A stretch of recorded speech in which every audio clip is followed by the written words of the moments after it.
Здравствуйте все! Добро пожаловать на канал Магия Песка. Мои дорогие зрители, с вами, как всегда, ваша Ольга. Всех вас сердечно благодарю за то, что вы со мной зашли на мой канал, смотрите это видео, за вашу невероятную и теплую поддержку в комментариях, лайками, за вашу помощь, мои хорошие. Земной вам поклон! Сегодня у нас будет отсыпочка на такую тему. Кто вас все время вспоминает? Загадайте, пожалуйста, на себя. Ни о ком думать не нужно. Просто загадайте на себя. Задайте вопрос от своего имени. Так и спросите, кто меня все время вспоминает? И давайте вместе посмотрим, что покажет, о чем расскажет нам песок. Я прошу высшие силы дать мне возможность ответить на все ваши вопросы и послать для вас только самую важную, нужную и полезную информацию. Пусть высшие силы будут моими руками, я буду открыта тайна, желаем слышать и узнать. Так. Интересно. Мои хорошие, отсыпка у нас общая. Пожалуйста, об этом не забывайте. Чужого не берите, но и свое не пропускайте. Вас показывают прям царицей. Царицей, императрицей. Вы очень крутая женщина, причем во всех отношениях. И внешность у вас незабываемая, прекрасная, ангельская, я бы даже сказала. И характер у вас такой, знаете, вот прям по душе многим людям. Вы и добрая, и честная, и справедливая, и с вами приятно, и веселая, и такая задористая. Ну и в то же время вам палец в рот тоже не клади, иначе не поздоровится. Слушайте, какая же вы умничка. Фантастическая женщина пришла на мою отсыпку. Ой, а небеса как вас любят. Как же вас любят небеса. Прям умничка, умничка, да. Смотрите, мои хорошие, жизнь у вас, конечно, не сахар. Но вы и сами в этом виноваты. Вы слишком доверчивы и слишком добры. Вы очень похожи на ребенка. Ну, по крайней мере, раньше вы точно были во многих вопросах как наивный ребенок. И да, такое было, что вас смогли обмануть и подвести, и, извините, попой к вам развернуться, повернуться, после того, как вы человеку очень много добра сделали. Вижу, еще есть у вас такой пунктик, вы всепрощающая.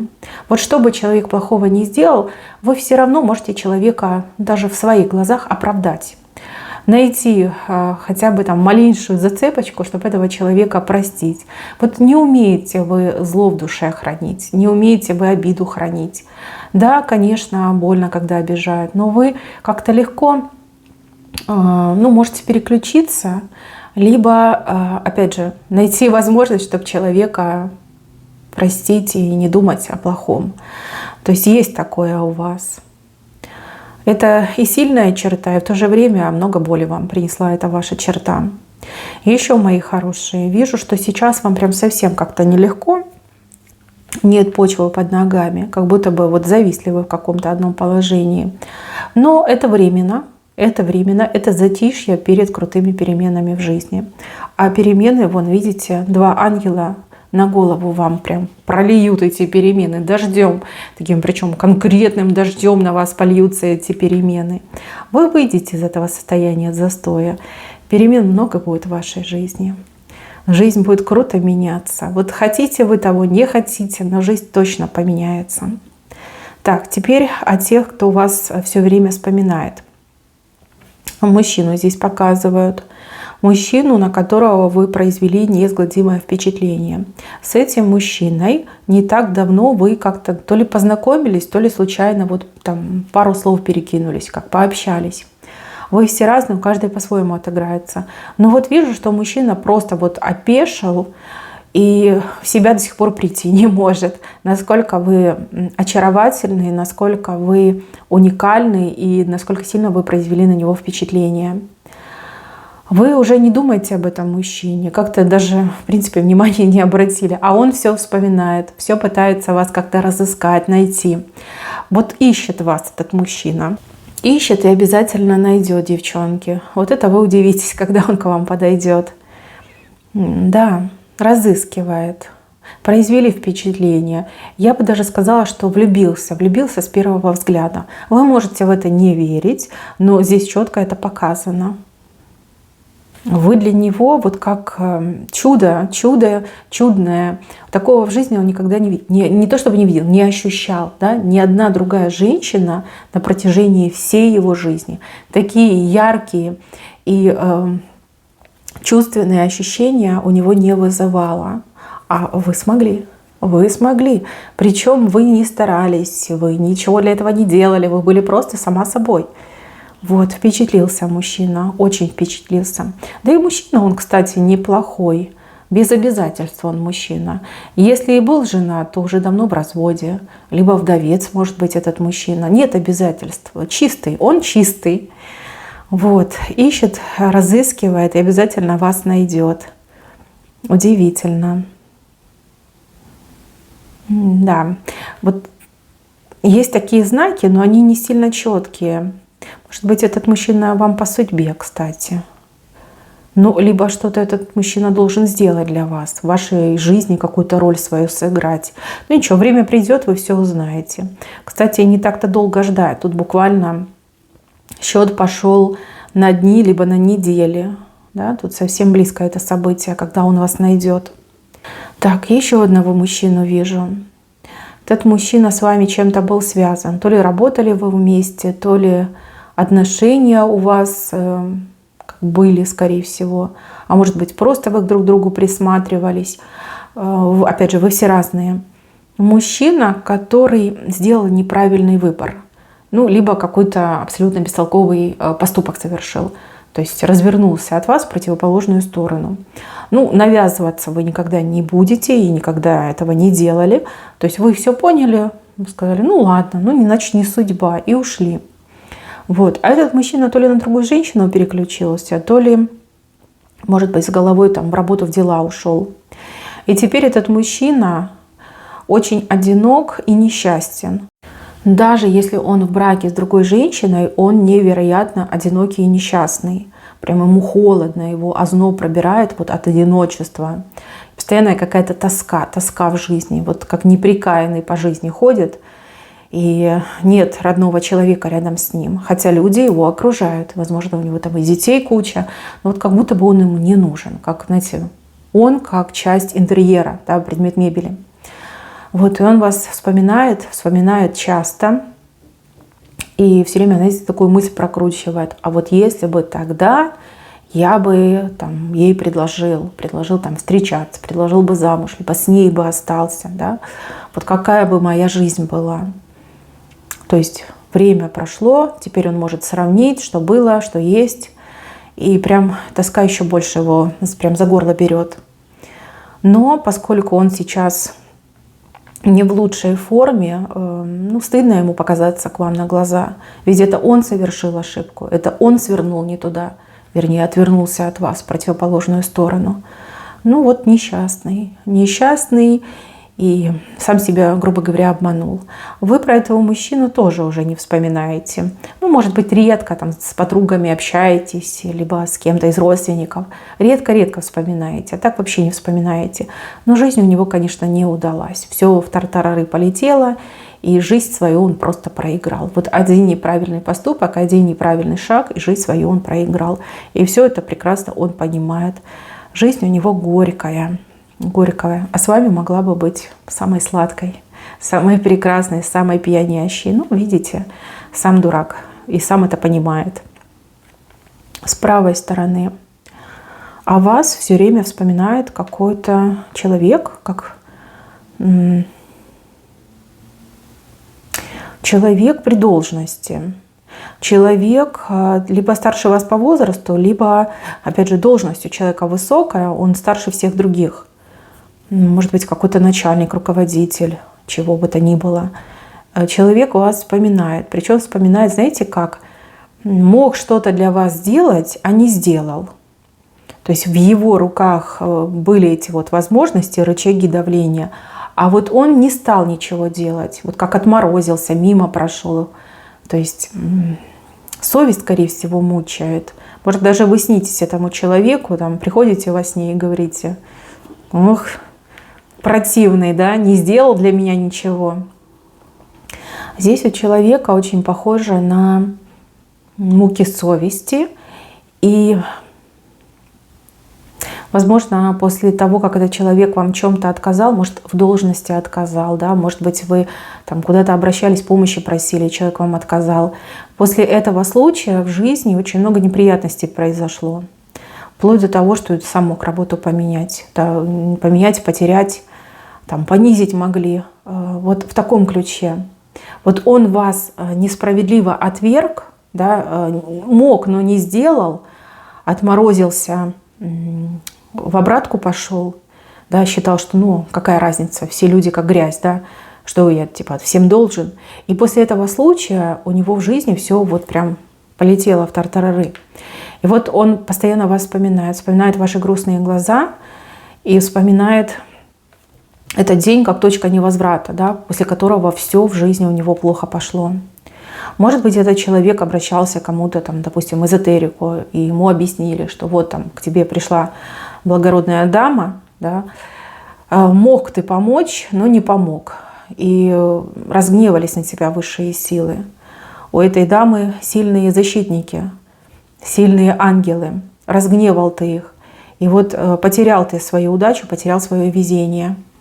И этот человек очень бы хотел вернуться туда, назад в прошлое, для того, чтобы не допустить эту фатальную ошибку. Я не вижу, чтобы вы могли встретиться, но вижу, что вы тоже вспоминаете этого человека, потому что с правой стороны вышел.